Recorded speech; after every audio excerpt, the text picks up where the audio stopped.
Back when I was a boy, I had to learn a little poem, and I expect you did as well. It went, in 1492, Columbus sailed the ocean blue. I can't remember any of it after that, but it doesn't actually matter because those first two lines cement the salient pub quiz fact in your head. It was 1492, Christopher Columbus set sail from Spain. He discovered America, hopped ashore at Long Island and rewarded himself with a nice fat hot dog. There must actually be more than that to this rather enigmatic character. Why, for example, is he celebrated as a national hero in a country he never even visited? So, join me, viewers, as I set out to discover that.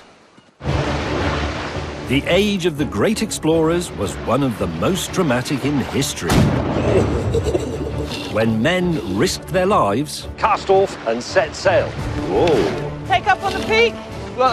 to seek new lands. We're somewhere north of the dog's arse. Where's the camera gone? Hello. They crossed thousands of miles of treacherous ocean. They built floating fortresses. They mapped the stars. They developed whole new branches of science. Yeah. Absolute pish. But were these explorers really heroes or just a bunch of chances? It's a miracle he found anything at all, really, and completely made up. Man was a charlatan. And is their legacy one of triumph or destruction? Crikey. Now it's turning a little bit dark. I'm doing a bit of discovering of my own. Unbelievably terrible. Medieval sat-nav 2.0, a stick. To learn how these explorers conquered the oceans. Look at that. I love it. Nobody panic yet. It's not just a map, it's a weapon. And changed the world forever. Gyro! Oh, gold! If you were in the Navy now, the French would definitely have got us.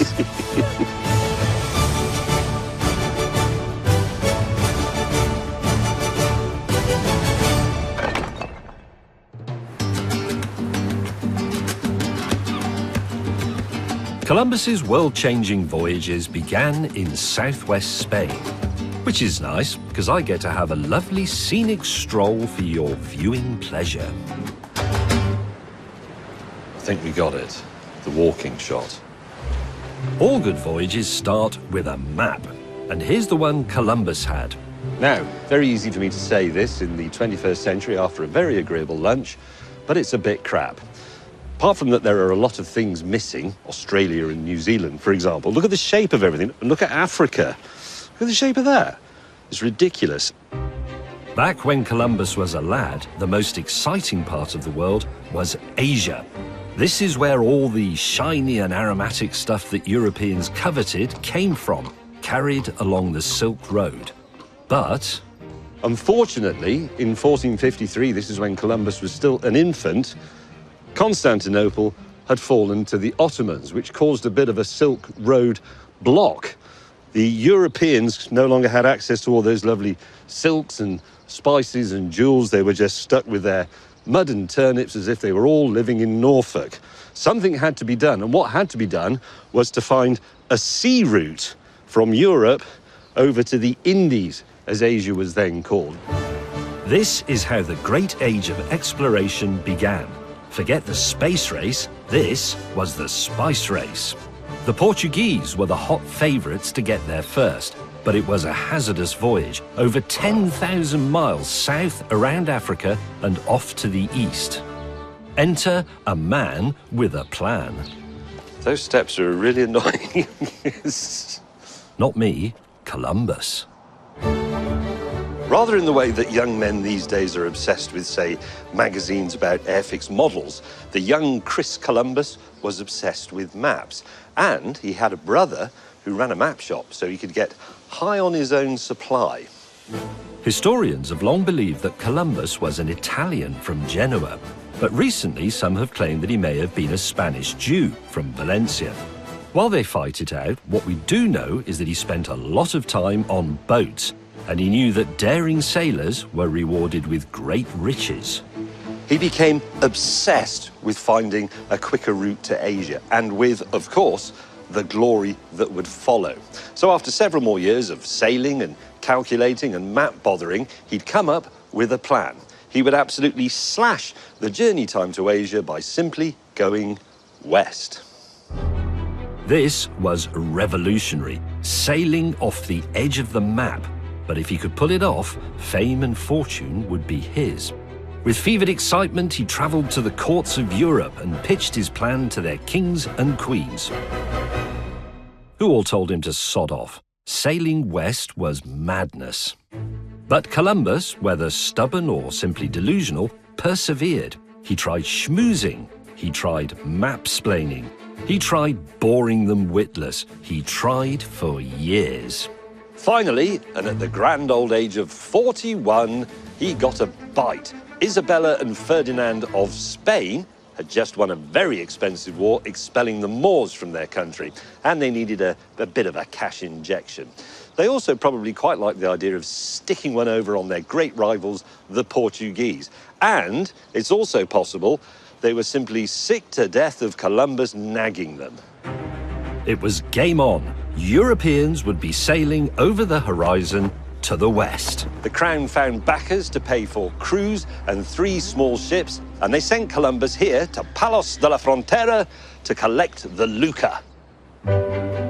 In the 15th century, the streets of Palos would have been rammed with boat builders, rope makers, and drunken sailors.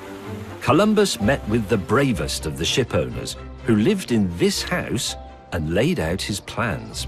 In just a few short weeks, he would be in Asia, except for one slight snag. Let's have a look at Columbus's workings to see where it went so horribly wrong.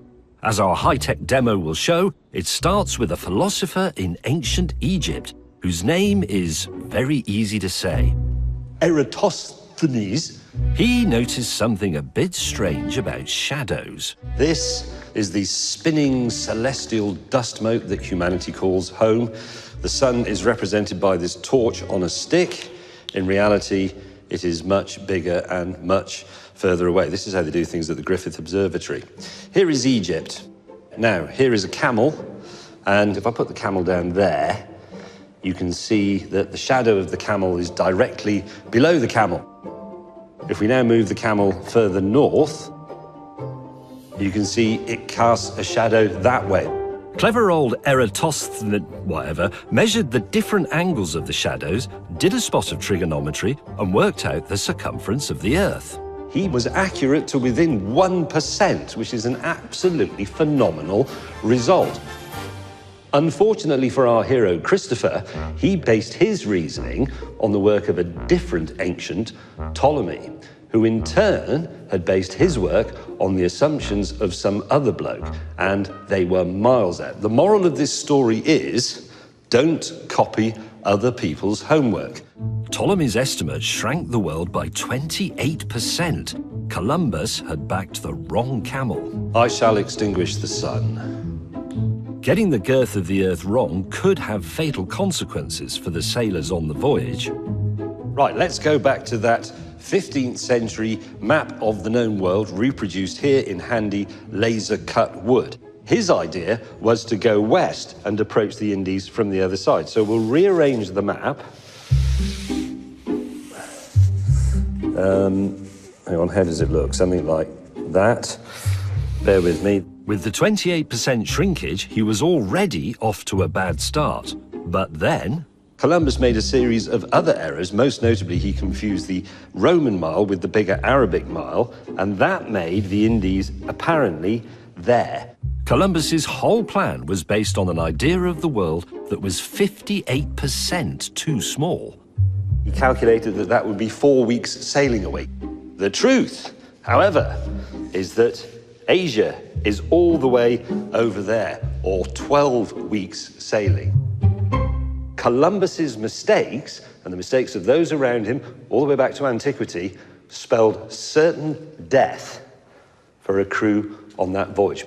If only he'd had the plastic Chinese globe, the bicycle light, and the knock-kneed plastic camel with blue tack on its feet, he'd have known. And of course, there was another thing he didn't know yet. There was something else here.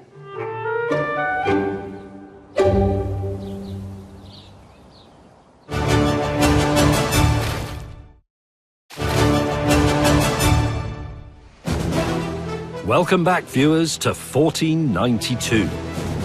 After 10 years of persistent nagging, Christopher Columbus has finally convinced the Spanish crown to pay for his frankly insane voyage, sailing west to Asia. There was just one thing he'd forgotten: to check if a ship could actually sail there.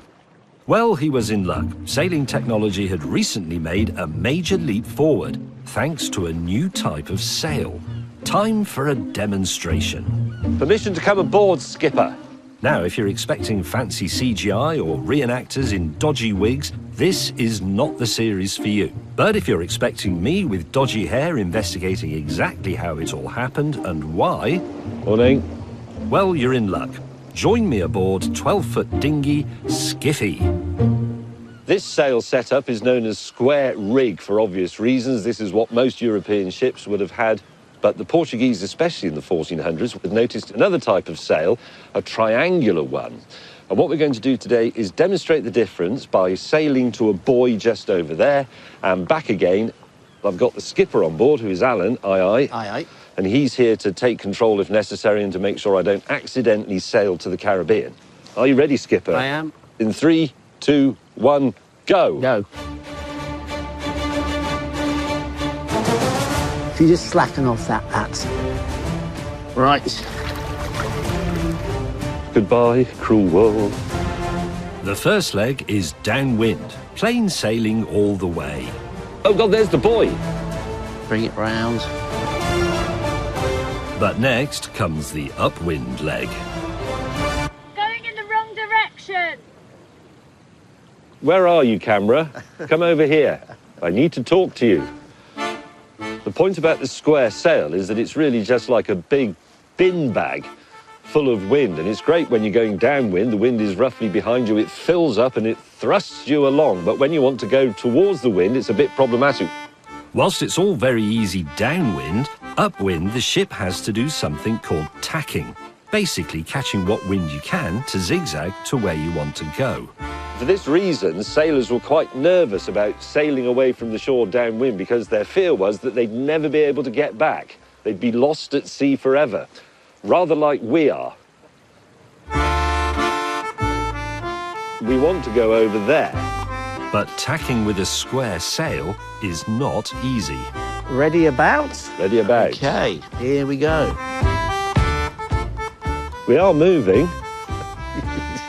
It's the wrong way. Well, that's 3 meters in about 15 minutes. It'll take us a while to find the new world at this speed. After about half an hour of getting nowhere fast, or rather slowly, we admitted defeat and got a tow from the crew back to the start line. Right, that square sail was frankly rubbish, but let's see how we get on with the triangular ones, which were an absolute game changer. In the early 15th century, sailors had noticed a different sail used in the east. On the River Nile, for example, the wind mostly blows south, but boats could still sail north just fine. Triangular sails were the key, and they would revolutionize where sailors like Columbus could go. You ready? Right, no. Just like with the square sail, the downwind leg is easy going, a gentle beeline towards our buoy. Right, we're going to come round up towards the wind now. But as we round the buoy, we're not being blown backwards. We're pretty much going in the right direction. That's where we want to go, but we're only sort of 30 or 40 degrees off. It's a huge difference. The sail is now acting like an airfoil. When the wind rushes over it, it creates an area of low pressure on the curved side, the outer side, and high pressure on the inside. It's great. And the finish line's in sight.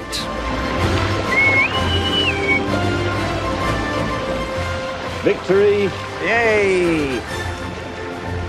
We've done it.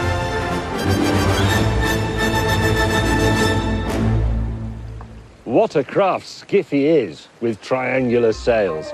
A nice, neat zigzag, and home in time for cocktails and a debrief. And that was deeply significant because it shortened journey times and it meant the sailors weren't quite so scared of being lost at sea.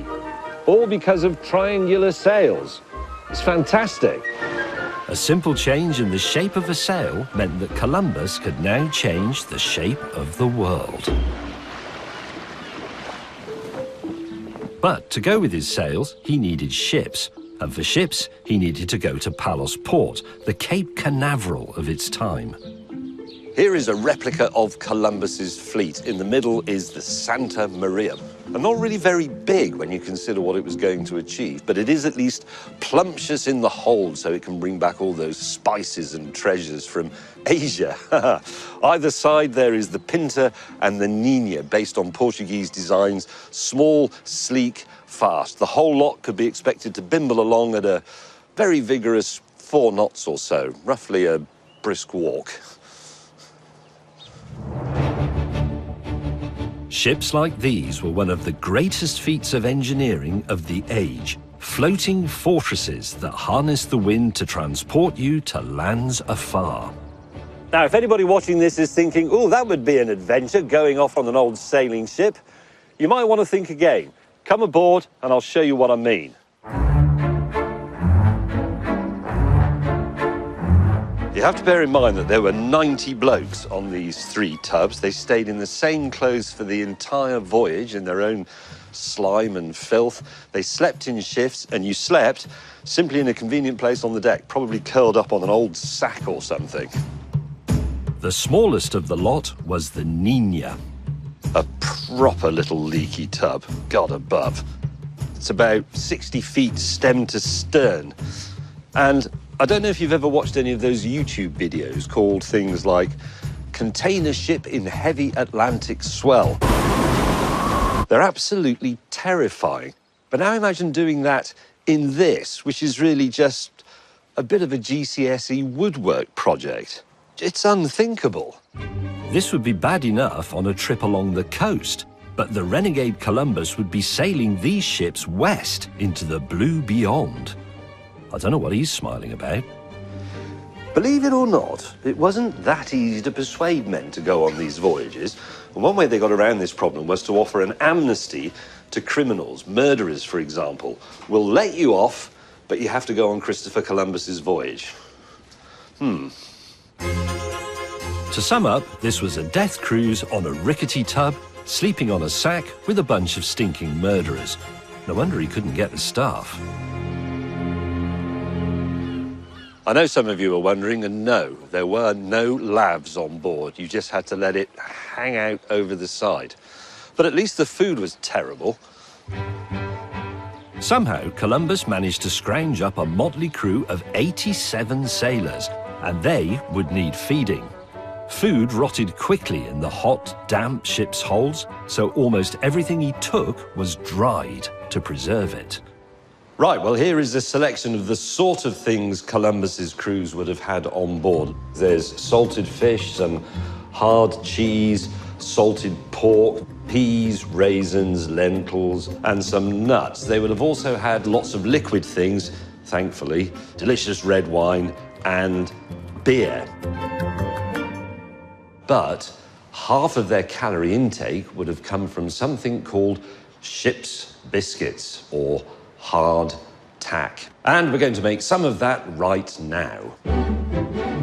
Okay, this is not really very different from making something like a chapati, but don't get your hopes up.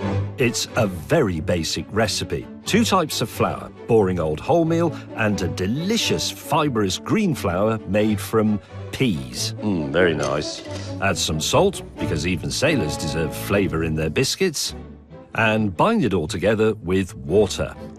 Now, I've worked on a cooking show, and I know that we're now going to skip ahead to a point where I've already made a lovely ball of dough.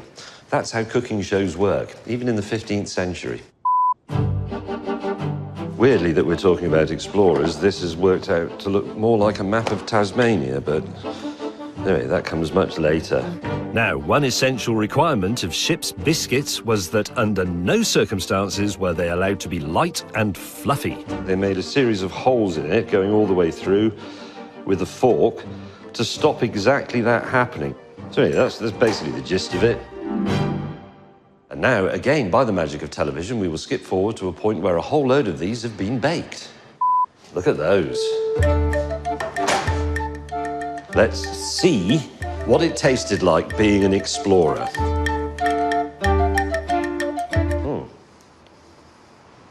It's quite difficult to articulate how horrible that is. It's extremely boring, very dry, I mean almost wantonly miserable. Now those were once baked biscuits, but the fact is they baked them a lot more than that. The point was to remove all moisture from them because moisture would encourage the growth of mould. So here are some I made even earlier. These are twice baked. Let's see what the effect is. God.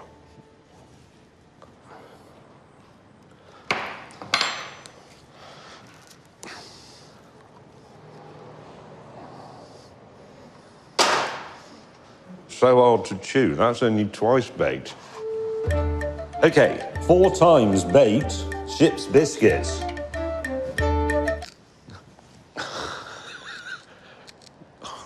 You need a machine tool to get through this.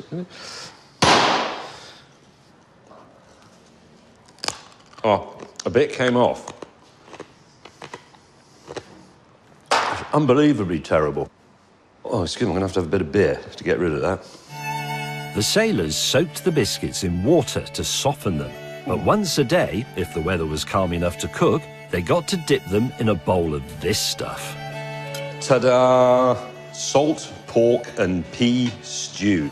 That is a pre-softened ship's biscuit.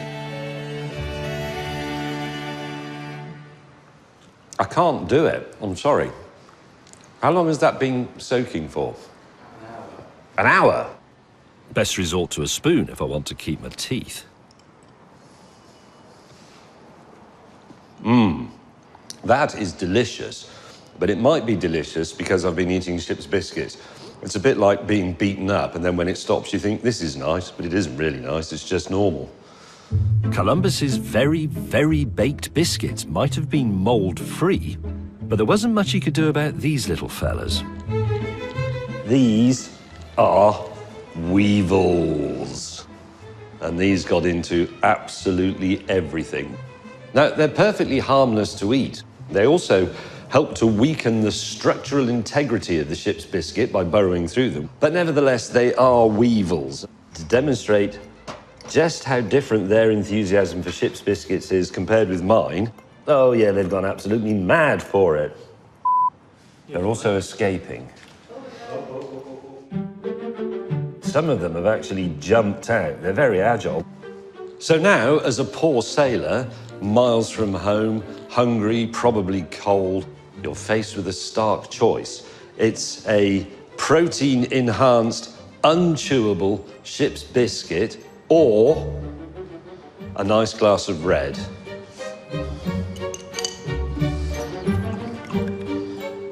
Thank you for watching. Oh, God, there's one in there.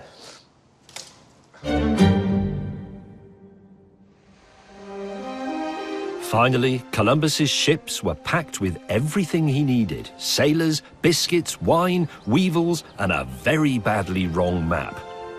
All that was left to do was pray. The night before the voyage, Columbus came and prayed fervently to the Virgin Mary because he knew that what he was about to do was terrifying. Even for a seasoned sailor, it was a highly dangerous leap into the unknown. O mare, o la male, went the ancient Genoese saying. The sea is evil. Early the next morning, after 4 months of preparation and decades of planning, the 3 tiny little ships weighed anchor and set off that way, over the horizon, into the unknown.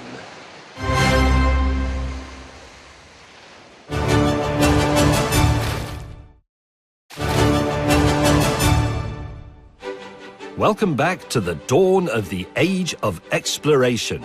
Christopher Columbus is finally setting sail for Asia. And it's lucky he had all these sea gods looking out for him, because he'd misplaced it by around 10,000 miles. He'd set off, had a brief stop at the Canaries to stock up on more delicious hardtack and wine, and headed west, roughly speaking. very roughly speaking. This is the sat-nav of Columbus's era, the astrolabe. Basically gives you the height of the sun above the horizon, and that allows you to calculate your latitude, how far north or south on the globe you are. Now, this is a piece of tourist tat from a gift shop, and it is completely useless. But the one Columbus had was completely useless as well. And in any case, he didn't like using it. He said, "For my voyage to the Indies, I did not make use of intelligence, mathematics, or maps." At that rate, it's surprising he made use of a ship. So, how exactly was he navigating his way to Asia? Let's find out. Sailors would use something called dead reckoning, which has nothing to do with being dead, although that was highly likely if you were a sailor in Columbus's time, but it's to do with your relationship to something that is dead in the water, typically a piece of seaweed. If I toss this over the side, that's dead in the water, there it goes, we're going that way. It can also tell you how fast we're going that way. Time to reckon with dead reckoning, with a little challenge. Right, what we're going to do now is attempt to sail a perfect equilateral triangle in which each side is half a nautical mile long. We'll navigate our triangle course Columbus style. Skipper Ben is in charge of seaweed dispersal. Skipper Alan is in charge of direction. And Skipper Me is in charge of time and bossing the other skippers about. I'm going to count how long it takes the seaweed to go past the boat all the way to the stern. They didn't have any reliable way of measuring seconds back in the day, so they had to do it by chanting, which is what I'll do. Okay, Skipper, you ready with seaweed? Aye. And go. 1 mea culpa, 2 mea culpa, 3 mea culpa, 4 mea culpa. 4 seconds. 4 seconds is a boat speed of 4 knots. So to do a nautical mile will take us 7.5 minutes. Okay. By the way, the reason the chant for the piece of seaweed going past is 1 mea culpa, 2 mea culpa is because, well, these days we'd say 1 potato, 2 potato, but potatoes hadn't been invented yet. About a minute to go until the new heading. On Columbus's voyage, the crew made careful records of speed and direction every hour. Nobody panic yet. But for our exercise, we have to do it on each new leg of the triangle. Ready to go about and go. Gonna go with a bang, guys. Yeah. Helm over. Okay. Gyro. Cool. And yes. Go. 1 mea culpa, 2 mea culpa, 3 mea culpa. It's just under 3 seconds. 6 knots, 5 minutes. Relax, everybody. And next, we will turn back for the final leg of our perfectly sailed equilateral triangle. After one more tack, Here we go. Okay. one more speed check, 4 mea culpa, 5 mea culpa. 3.5 knots, 6 minutes. and 5 1/4 more minutes. We've got about 45 seconds to go, crew, and then we will be back exactly where we started. Keep on saying it, you'll be right. Does it look like where we started? Well, the point is, it does look like where we started because it looks like the sea. That's part of the problem. Yeah. And hang on, here we go. 3, 2, 1. There we are. We are back where we started. Perfect. In the ocean. Right, let's have a look at the actual GPS plot of what we did. Our triangle. There you That go. is absolutely woeful. it's not even vaguely triangular. It's actually more of a rectangle. If we went this badly wrong over just 3 nautical miles, imagine how wrong Columbus was going over 3,000. Well, we were a bit rubbish then, but in fairness to us, so was Christopher Columbus. Everything he did was wrong. It's a miracle he found anything at all, really, and didn't just go around in a circle. In truth, the ships were lost at sea, heading in the direction not of China, but Papua New Guinea. And that would have been a whole other story. The weeks were ticking by, and the crew were getting more and more worried, because sooner or later their supplies would run out, if indeed they were still edible. Which brings me back to Spain, and onto my favourite subject. Now, I've said this many times before, but this is an excellent place to say it again. Woodwork is important. Good woodworking was a matter of life and death for sailors. Not just because their ships were made of wood, but because of what is being made here. Barrels. These people are coopers. What a polite man.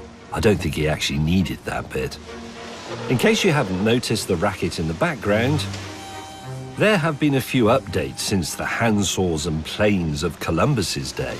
Each vertical piece, or stave as it's called, is quite a sophisticated component in its own right. It is of itself barreled, to use the engineering term. It's fatter in the middle than at the end. It's also hollowed out on the inside, and it's slightly chamfered on both edges. Now, like me, you're probably thinking that these barrels are love poems written in the language of exquisitely curved oak. But no, this is some high-grade tech engineered with precision to perfectly preserve Columbus's food and wine and weevils. They are the tin cans of the 15th century, just a lot more beautiful. Your half-finished barrel is soaked in water to make the wood more pliant, and then it's brought over here and put on a bonfire. Whoa!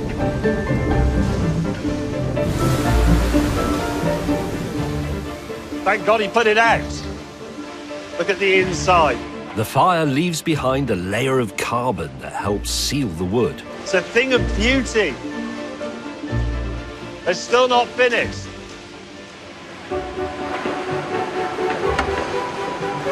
Getting that end in is a little bit like getting the tyre back on your bicycle after a puncture.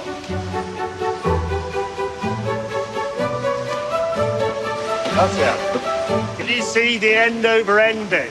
That's why the barrel is the shape it is. It's a very, very manoeuvrable object. Skilled people can just split them around, spin them around, roll them over there, even when they're full.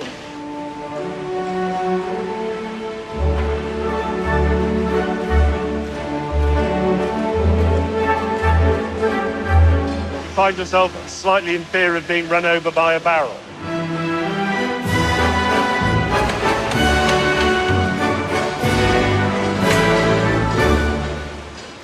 So there is the completed barrel, a thing of beauty, but also vital, because all the provisions that went on board would have gone in these, liquids and food. That horrible hardtack, the ship's biscuits that we made earlier on, they would have been stored in these. So they had to be perfectly sealed.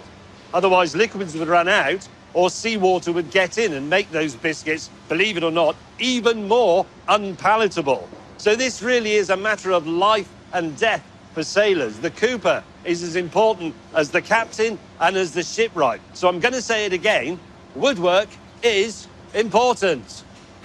Now, while these beautiful barrels would have perfectly preserved Columbus's dried foods, as his voyage went on, his drinking water would have started festering with deadly diseases. Time to visit a lab with my own mini water barrel, presumably made by a Mini Cooper.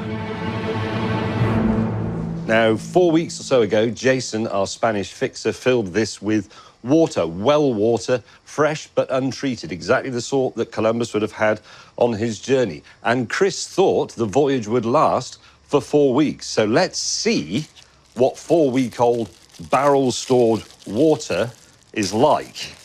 Here we have a sample pot. We need 100 millilitres. Oh, dear. It's disgusting. It's a sort of stale and definitely a bit brown.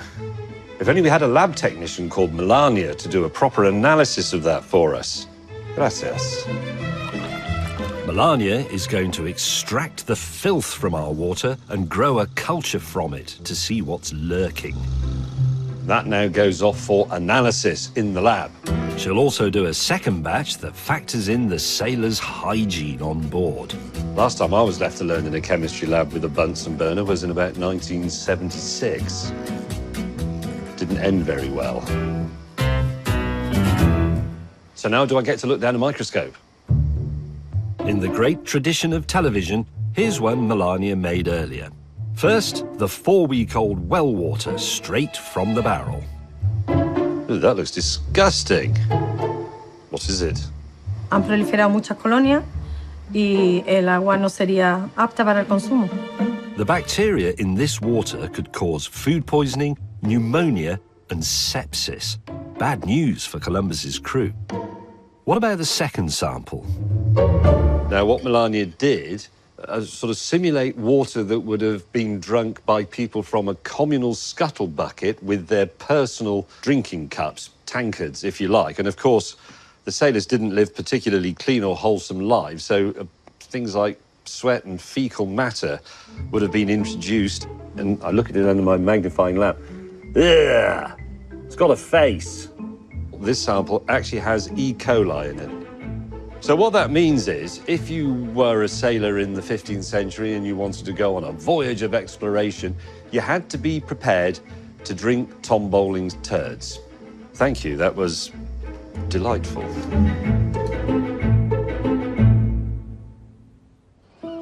Back to 1492, nearly a month into Columbus's journey.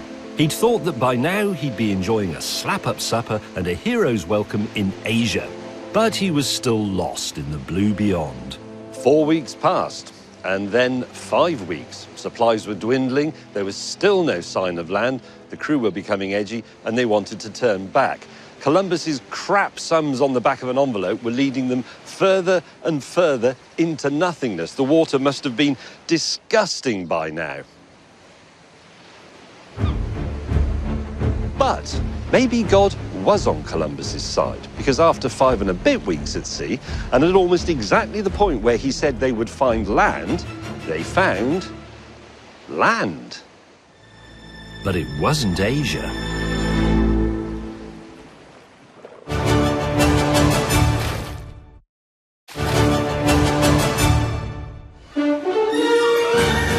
You rejoin me at an exciting time, viewers. An utterly inept sailor, Boom. not me, Columbus, had somehow crossed an ocean and made it to, not Asia, some mysterious islands that we now know as the Bahamas, Cuba and Hispaniola in the Caribbean, in the Americas. Try telling him that, though. He was certain he was on some islands just off Japan. Now, it's probably fair to say that the people of Spain weren't exactly on tenterhooks waiting for news of Columbus. He'd been gone for 7 months. Most people thought they'd never have to be bothered by Columbus again. But then a letter to the Queen arrived, sent by Columbus on his safe return to Europe. I've got a copy of it here. It's all written in minuscule Old Spanish, but this is the 21st century, so I have a translation app. And he wrote that: I arrived at the Indian Sea, where I discovered many islands inhabited by many people. I took possession of all of them for our most illustrious king, by public proclamation and unfurling of banners, with no one making any resistance. Really? The letter was shared all over Europe, accompanied by, brace yourselves viewers for the next best thing after woodwork, woodcut prints. This is a 15th century version of a tabloid front page, the first thrilling pictures of the new lands to the west, under the local Taino people, who Columbus said welcomed them with open arms. Also, here's one in colour as a treat. They traded with us and gave us all they had, graciously and willingly. Your Highness may believe that in all the world there can be no better people. They love their neighbours as they love themselves. They have the sweetest manner in the world, and they are gentle and always laughing. Now, we should probably take a moment to enjoy that record of a rather beautiful bit of human interaction, because pretty soon things are going to get a bit bloody. The ships returned, minus the Santa Maria, which Columbus, ever the skilled navigator, had crashed into some rocks. And he got a bit lost too.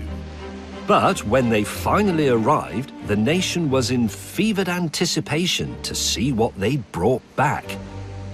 The two ships arrived back in Spain 7 months after they'd departed, and they were full of marvellous and exotic things, the likes of which had never been seen in mouldy old Europe. To start with, exotic fruits. Here is a selection of things that weren't available in the local greengrocer up until then. This one deserves a particular mention. It is a fruit. It is a chili pepper. And people discovered that if you ate these, they set fire to both ends of your alimentary canal. But they did change our eating habits forever. There were fun new pets. Talking parrots became all the rage, whether you were a prince or a pirate. This one came from the visitor's centre. There were things to swing in. The hammock would go on to revolutionise sailing and the health of sailors. There was, oh dear, tobacco. The sailors tried this, and the weird thing was that once they tried it once, they found they couldn't stop trying it. And there was one other thing that was even more addictive. That is gold. Forget Asian silks and spices. This was the stuff explorers' dreams are made of.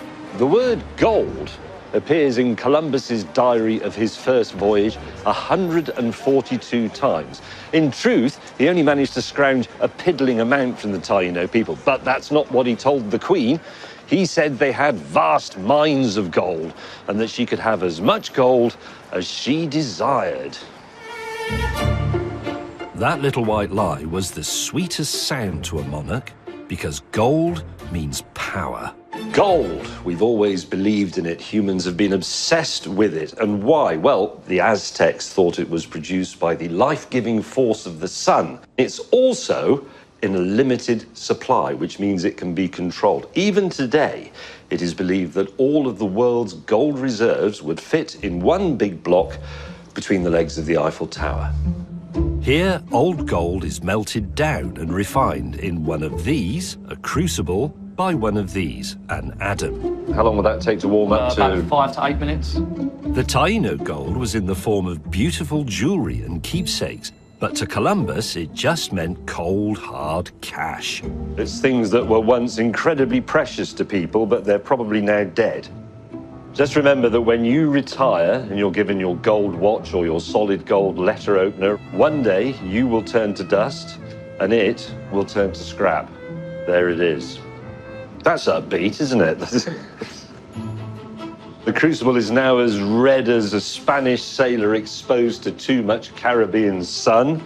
This is your last chance to reclaim that wedding ring, gold sovereign, watch band. No? Okay, chuck it in then. It's all gone in the pot. It's all coming out as an ingot.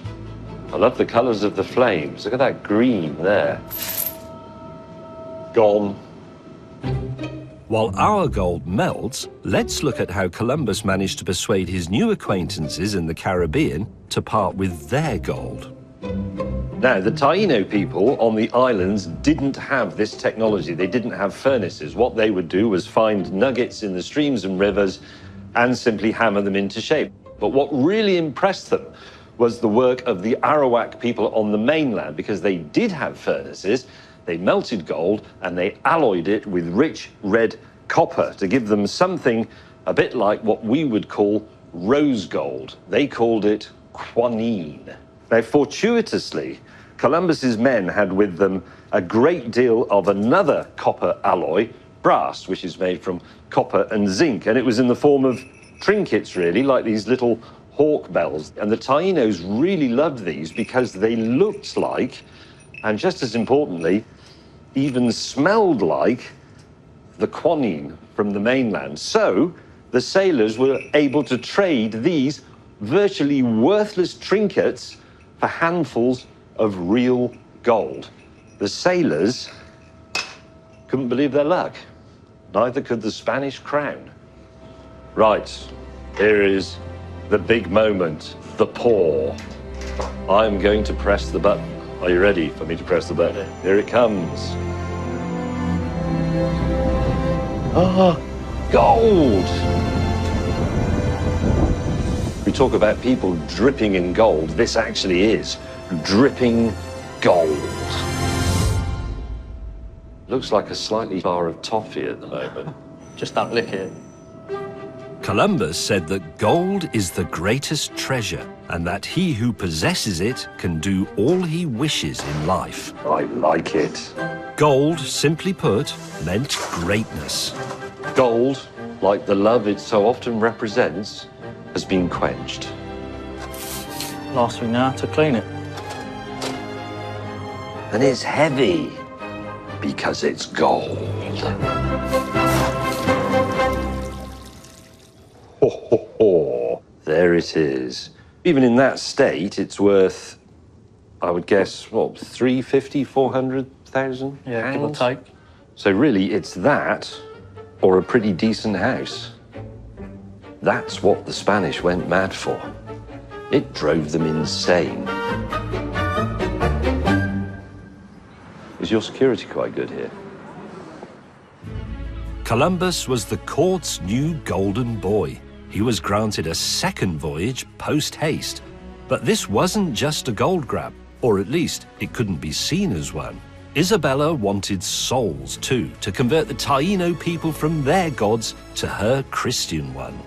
This time Columbus set sail with 17 ships, full of sailors obviously, but also soldiers, priests, woodworkers, stonemasons, miners, everybody you needed to set up a whole new society. And his instructions from the crown were twofold: convert souls and find gold.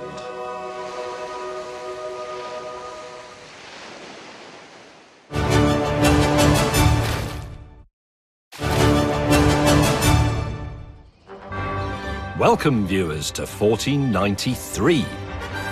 And Christopher Columbus is now a pretty big queso after finding land to the west glittering with the promise of gold. I am walking on television. But now he has to do it again. And all of Europe is watching. Now, as we know, he's a terrible navigator. Look, he's dropped the chart, and that globe's probably just a drinks cabinet. So how the hell is he going to pull it off a second time? Well, it was actually a bit of a breeze.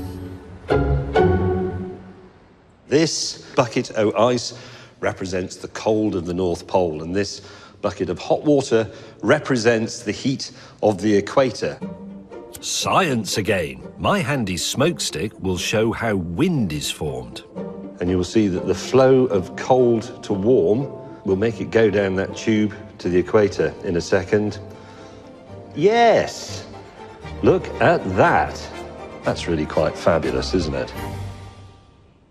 Anyway, if I could just give that to an assistant so that I don't burn down Christopher Columbus's old headquarters. That steady airflow, aka wind, is pretty handy for sailors. If we look at the globe again, that means the wind would blow south towards the equator. But of course, the world is spinning. So if I make the wind blow and the world spin at the same time, look what we get. That was almost spot on, actually. Columbus had stumbled upon God's own transatlantic conveyor belt, the trade winds. And this is still used by modern sailors. They say things like, if you want to go to America from Europe, sail south until butter melts and then turn right. Now, any old idiot could sail to the Americas, but next came the difficult part, establishing Spain's first New World HQ. So a man who was bad at maths but got lucky was now tasked with setting up a whole town on an island 4,000 miles away. 1,200 people would be travelling with him, and they would need housing, and before that, of course, feeding. And that meant taking animals. Columbus packed cows, mules, some of these cute little fellas, Surprisingly heavy for a little pig.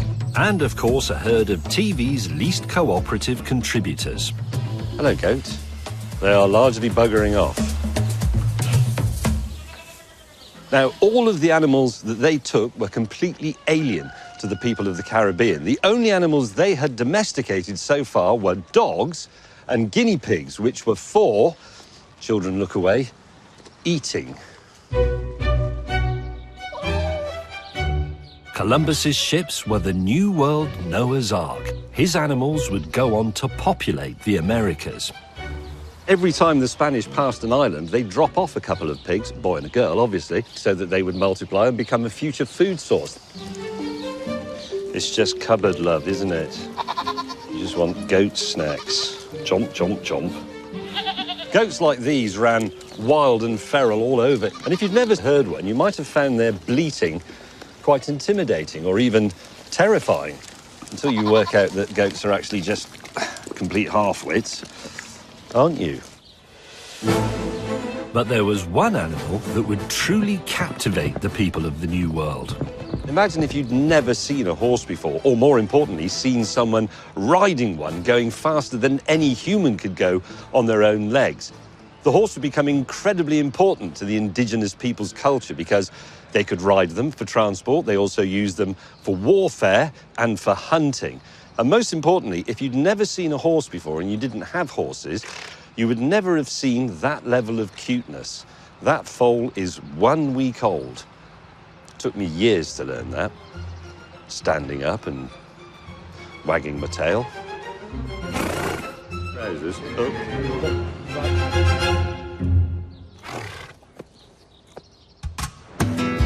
Riches from Columbus's new colony would soon start arriving back in Spain, and the palace in Seville became the operations centre for all New World exploration. Spain was so delighted with its new lands, it wanted the world to know about them. And the way to get the world's attention back then was with a painting. Wow. This is the Virgin of the Navigators. This painting comes from an era when art was largely functional. It was there to dispense quite clear messages. And the one in this painting seems to be that Columbus's journeys were really more like missions. It was about spreading Christianity. And the painting is surrounded by saints. It's all pretty clear. It's not about conquering lands or anything tawdry like, I don't know, gold. Even then, spin was alive and well. And there's a second lie hidden in the painting.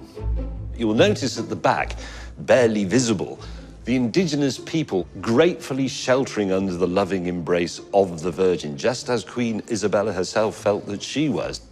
Isabella had told Columbus, "Treat my Indians well and kindly, and do not upset them in any way."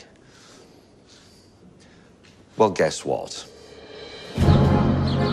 Thanks to the trade winds, Columbus had arrived back in Hispaniola, which he still insisted was Asia. He built a rudimentary camp, called it La Isabela, and waited for the gold to roll in. So this story so far has been really rather upbeat. Nice sailing ships, making barrels and so on, and now it's turning a little bit dark. He immediately ran into a problem. The settlers he'd brought with him weren't collecting enough gold, but that was okay because he had the answer as well. He'd get the local people to do it. So he decided that the Taino people would deliver him 1 hawksbill full of gold every 3 months, or they would be punished. Now, I have to warn you that these next pictures are horrifying. It was brutal. There were floggings and maulings by dogs, women were raped, people's hands were cut off and they were left to bleed to death. There were mass suicides, and hundreds were sent to Spain as slaves, to the horror of Isabella. It was all presided over by Columbus, and all for gold. Now, none of this stuff is mentioned in the famous 1492 ditty, unsurprisingly. Word got back to Spain, but Columbus would still make 2 more voyages.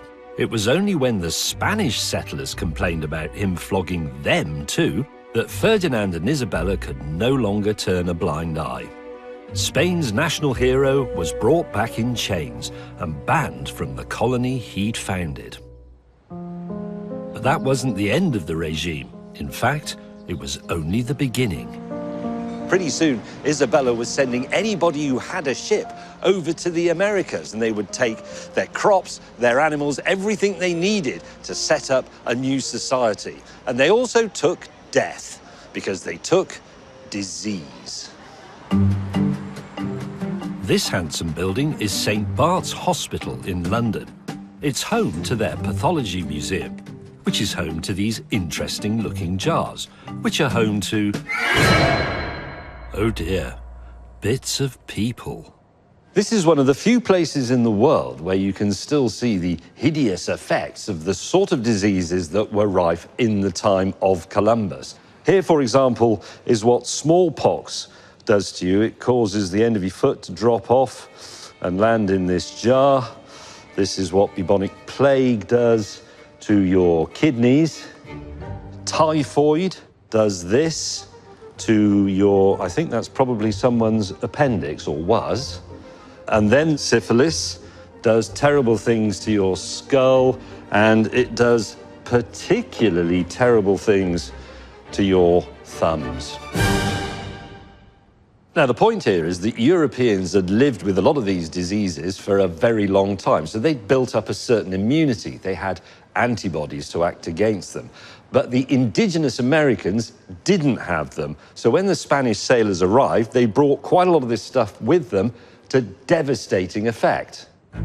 So far, so horrifying. But the history is worse. Dr. Caroline Dodds-Pennock is not the sort of doctor who can help you with your plague, but the sort who can help us understand what the indigenous Americans were experiencing. This is an image of the 1520 smallpox epidemic, which took place in the Aztec capital of Tenochtitlan. You can see how people experienced it. The woman here is caring, they're speaking. That's what that little scroll means. She's caring for this person here. This is smallpox. This was new to them. They didn't have it pre-Columbus. It was new. It's the first of 3 enormous epidemics which sweep across Mexico in the 16th century. Within 150 years of Columbus's voyage, disease, made worse by famine and war, would kill a staggering 80% of the indigenous American people. And for those who survived, more horrors awaited. You have accounts of people who are being enslaved and transported across the Atlantic even, some into the Caribbean, some all the way as far as Spain and Portugal. I hadn't really quite appreciated that. So the indigenous Americans, they were actually enslaved in Europe. Yes, but it's a really unknown part of this colonization. And so perhaps 1 million people are enslaved in Mexico alone in the first 100 years after the invasion. Maybe tens of thousands are shipped across the Atlantic, far more into other parts of the Americas. Wow, I didn't know that. The better-known transatlantic slave trade is, of course, the one shipping African people to the Americas. And, it turns out, that's embedded in the disease story too. In the Caribbean especially, the Spanish work to death so many people and so many die of disease that they start needing more labourers. So they begin to think in terms of importing people across the Atlantic to replace the indigenous communities. Right. Wow. Some of the darkest chapters of human history seem to have followed in Columbus's wake. In your opinion, Columbus, goody or baddie? Was he a product of his times and therefore we shouldn't judge him for it, or is he culpable? I mean, as you'd expect from a historian, I'm going to hedge, because I don't think goody or baddie is a great way to measure history. He was a product of his time, but he was also the largest single trader in enslaved indigenous people during this early period. He saw the slave fortresses that the Portuguese had built on the West African coast, and he is inspired by that and thinks he can do the same thing in the Americas. He literally says to Ferdinand and Isabella, we can take as many of these people as you want. And it's all very well to say he's a man of his time, but Isabella is also of her time, and she keeps saying, stop enslaving these people. I've told you not to. Yes, very good point, yes.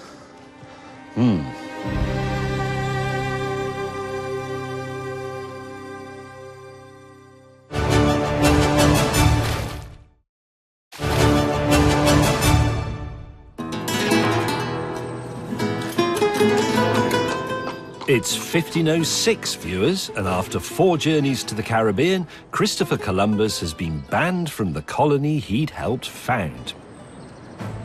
I bet you're gagging for me to tell you about Columbus's 5th journey, the one where he finally discovers America, what would become the USA, and where he is so widely celebrated.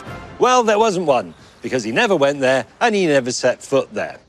Instead, he went to bed, in a sulk, in ill health, and in a fury over his fall from grace.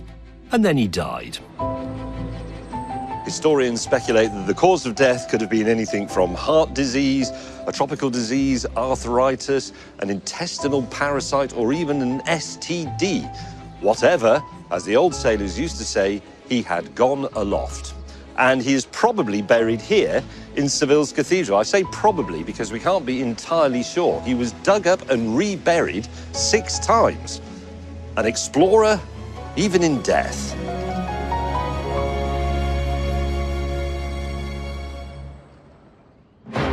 So, Columbus's legacy. This map was made the year after he died. But what are those 2 weird streaky bits on the left? Hint, they're not called Columbus Land. While Columbus maintained right to the end that he'd been in Asia, a rival explorer, Amerigo Vespucci, had 2 continents named after him. North Vespucci and, of course, South Vespucci. Soon, anyone with a ship was headed for the Vespuccis, or the Americas, as they're sometimes called. From now on, there would be a constant flow of all sorts of strange and wonderful goods to European shores. From the exotic... The pineapple, so highly prized, if you were having a posh dinner party, you could rent one to impress your mate. To the delicious... Where would we be in Europe without the potato? No crisps, no chips, no delicious Sunday roasties. To the nutritious... Tomatoes. We had courgettes. We had avocados. Life for the European vegan was about to become very exciting. They'd been stuck with the parsnip cutlet for centuries. To the frankly world-changing. Very easy to grow, doesn't require much irrigation, and potatoes and maize together would cause a European population boom. The exact opposite, in fact, of what was happening in the Americas. And as the Spanish took over more of the New World, spreading disease as they went, they finally got hold of what had eluded Columbus. Great big boatloads of gold. Right, the exact figure is hotly debated in academic circles, i.e. pubs, but we believe that prior to Columbus's first voyage, the amount of gold in the known world came to 297 tons. We don't have that kind of props budget, so we're using a scale of 1 gram to 1 ton. That is your 297 tons in the world. Within 60 years of Columbus's first voyage, the Spanish had extracted from the New World a further 100 tons. Oh, look at that. But that is actually nothing compared with what happened to silver, because it is thought that before the Columbus voyage, the world's silver reserves was 3,600 tons, which is represented by... There it is in silver scrap. How much do you think they extracted from the New World?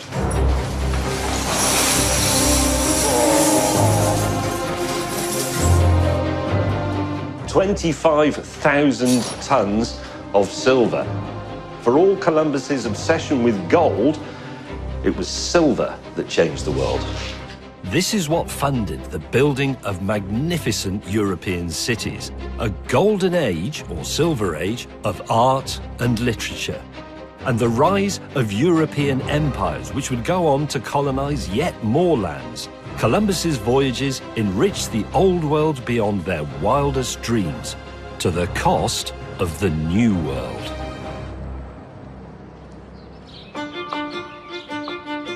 So, let's go back to the spot whence he set off. An obsessive map botherer, a crap navigator, and a bloodthirsty gold looter who took a punt on the trade winds and changed both worlds forever. I'm now charged with coming up with some meaningful conclusions about the voyages of Christopher Columbus, which feels like an open goal to self-cancellation, because for hundreds of years, Columbus had a sort of historical whitewash. There were countless positive tomes written about him. He's got the little poem. In 1934, he was granted his own day. But in the last 50 years, we've started to examine these things a little more closely. And over the last 5 years, we've put them right under the microscope. 40 or so statues of Columbus have been removed around the world. But I think the way to approach this is to look at it through the lens of technology. This statue was erected to the courage of the navigator. And of course, once the sailing ship had been invented, it was going to happen. To explore is an imperative. It still is, and we're still doing it. We're going to do it into space. We will do it to the bottom of the ocean. Maybe the important thing is that in the modern age, we've become a little better at exploring inwardly. So let's remember that there are continents, there are countries, and there are peoples. But there is only one humanity, and it's work in progress.